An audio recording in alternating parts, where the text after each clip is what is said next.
to B.S.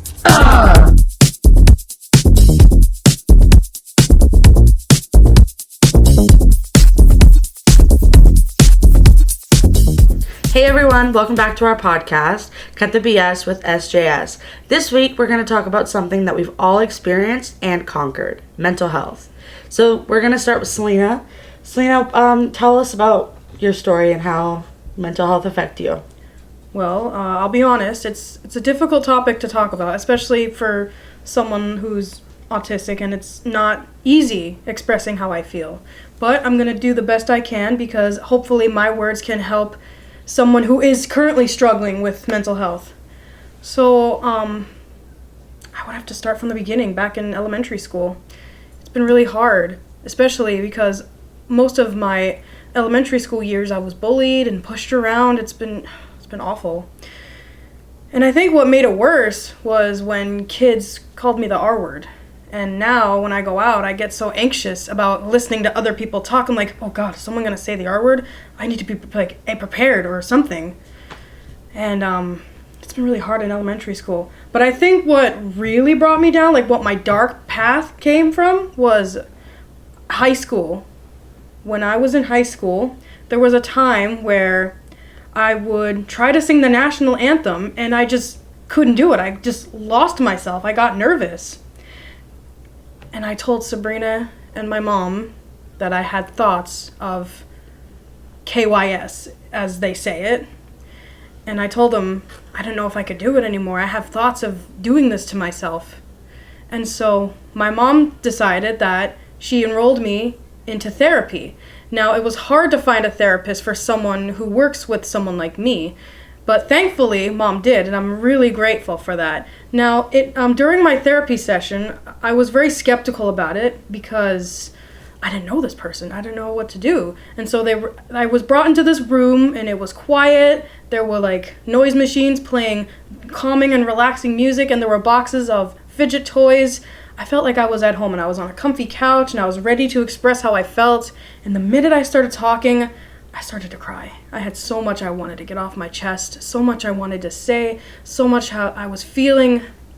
And this lady that I worked with, her name was, what was her name again? Alora? Alora, yes. She understood exactly how I was feeling. And I was telling her about how I recently started getting nervous on stage. And so she taught me this incredible method that I still use to this day. It's called 5 Things. So how it works is, it's 5 things I see. So I look for 5 things I see. I look 1, 2, 3, 4, 5.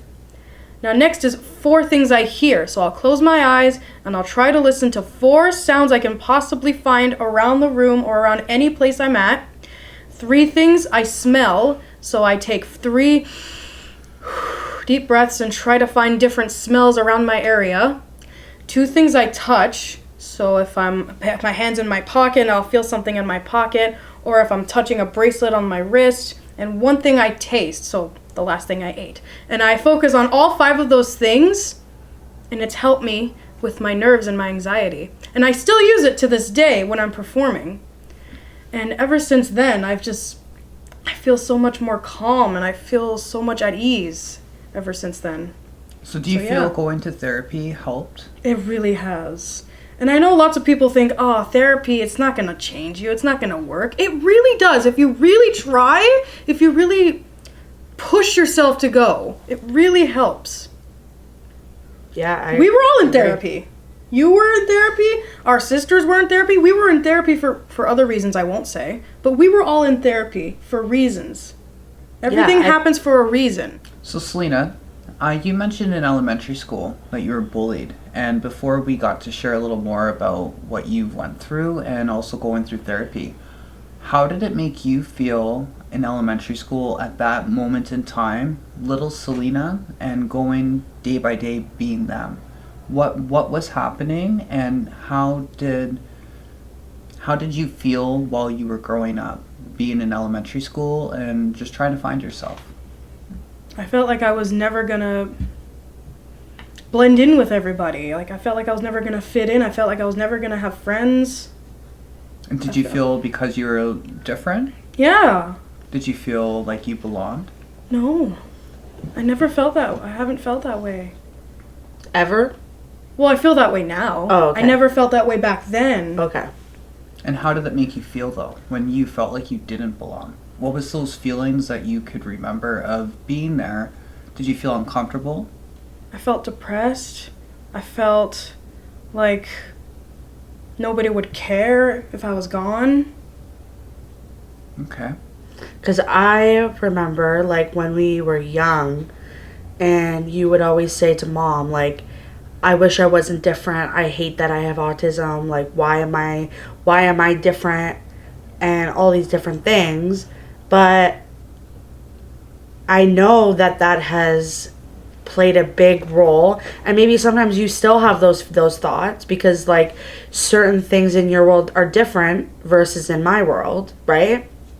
And like for somebody who has autism or intellectual disability, it's a lot harder for them to understand mental health, because like it's hard for anybody, but like it's extra difficult for you to understand why you're having these feelings and how to go about your life with it, right? So thankfully you felt comfortable to talk to myself and Mom, and were able to talk and get the help that you needed, because now you're thriving. And I mean, it's horrible to say this, but if you hadn't said something, who knows where we would be, and you wouldn't be here almost releasing your single coming out in a few weeks. So I agree. So I think it's incredible, and I think even though if you might think that like nobody's in your corner, you will. Somebody, doesn't matter if it's someone you know or if it's a stranger, someone's going to be in your corner to help you out, and there's a reason why you talk to someone and they purposely help you to change it, because it's just, everybody should just help each other, I think. Absolutely. And I just want to keep jumping back to, like, with the anxiety you had mentioned too, did it make you feel like you couldn't get out of bed sometimes or want to go to school? Did you feel like you were shutting down? I didn't want to leave my room. I didn't want to leave the house. I didn't want to go to school. Wow. And you still pushed through. I still did. I didn't want to talk to anybody. I can definitely relate to that, because in 2021, my dog passed away, and she had been in my life since I was 3, maybe, and I was 18 when she passed away. And I knew that the point when that day was going to come, that I was never going to be the same person. So then the time came, and I thought that like nothing else really mattered. And I thought the one thing in my world that like mattered the most to me was gone. So why should I care about anything else that's happening in my world? Where like I never went to school. I never hung out with my friends, because I thought that nothing mattered. Like I didn't care. I kind of had a hard time with my emotions, so I might lash out a little bit more than like typical, like not lash out, but just like I was not myself, right? And like some people who like knew me close knew that I was different, and then some people just didn't really see it. But it was definitely something hard. And then like a few weeks later, I got into a car accident. So when I got into that car accident, moving forward, my anxiety with driving was really bad, which was also played a role in not going to school, because my accident was in Welland, and I go to school in Welland. Okay. So, do you ever feel like you're triggered ever driving to school? Because I know you go every day. No, I think I've grown a lot since then, because like this same spot that I had like my accident where my hood flew up, I drive past it every day, and when I drive past it, I'm like, LOL. If you know, you know. So like, I don't know. I feel like I've grown a little bit, with that. But like to go back, like my anxiety was really, really bad, and I was like so in denial about it. Denial. Yeah, like I was very in denial about it, and my family constantly was telling me like, it's not like to be laying in my room and like feeling that like the room is like closing in on me, and like feeling like I have like a pound of bricks on my chest, or like going out to like just a simple place like Clifton Hill and having like an anxiety attack, like those aren't things that are normal. and that people just like happen all the time. So I kind of like started to realize it, and I got the help that I needed personally, and the route I went in has helped me a lot.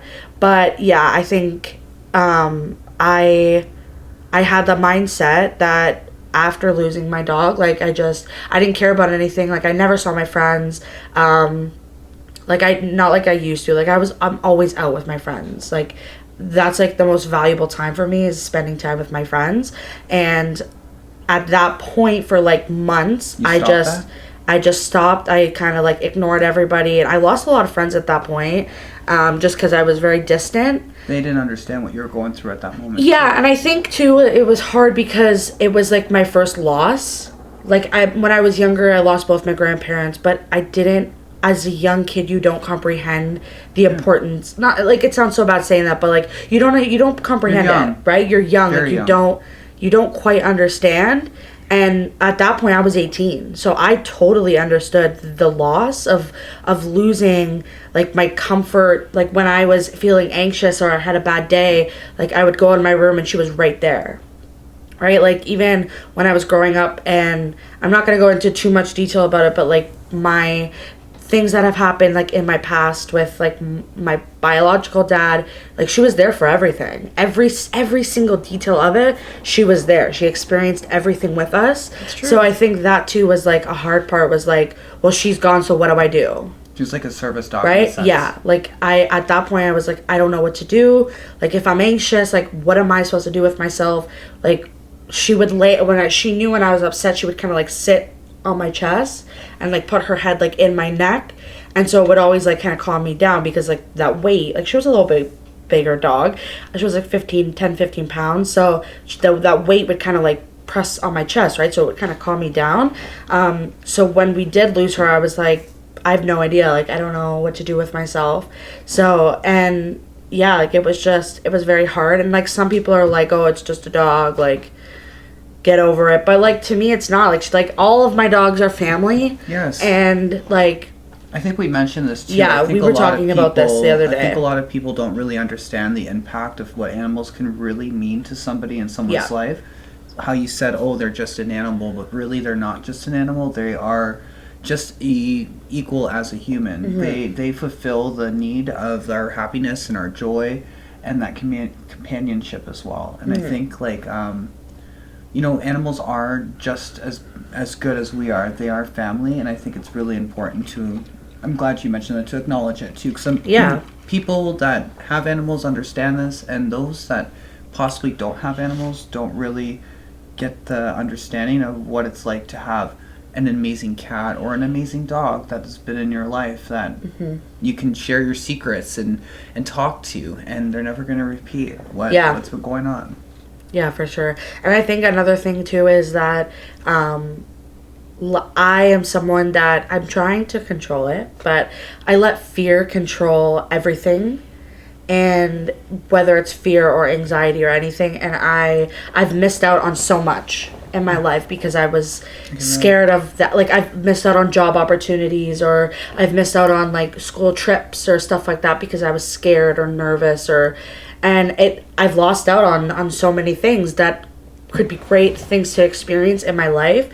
But because I let that control me and control my experience in my life, that I couldn't experience those things. Like I never used to like drive anywhere outside Fort Erie. Never. Like I hated it. So I would avoid it like at all times because my anxiety was like crippling. Like I couldn't drive anywhere. Like I would get my mom or my sister to drive like anywhere other than like a place in Fort Erie.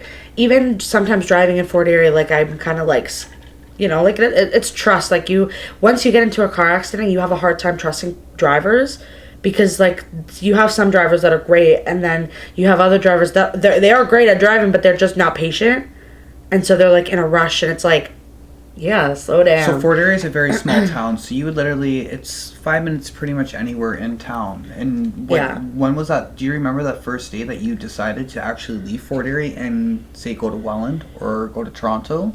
I don't know. Like I have family who live in Barrie, And like they were always saying like, oh, like you have a car, you have all this stuff, like come and visit us.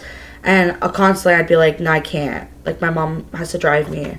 And so I think it was last year or maybe 2 years ago, I went on my own, and I was so proud of myself. Should have been, yes. Like I was so proud, and my Nana was so proud of me, and like my mom, like everybody was just so proud of me that I did that. And like to some people, it's like from driving from Fort Erie to Barrie is like nothing, but for someone who has like extreme like anxiety driving, it's a big deal. It was a big deal to me.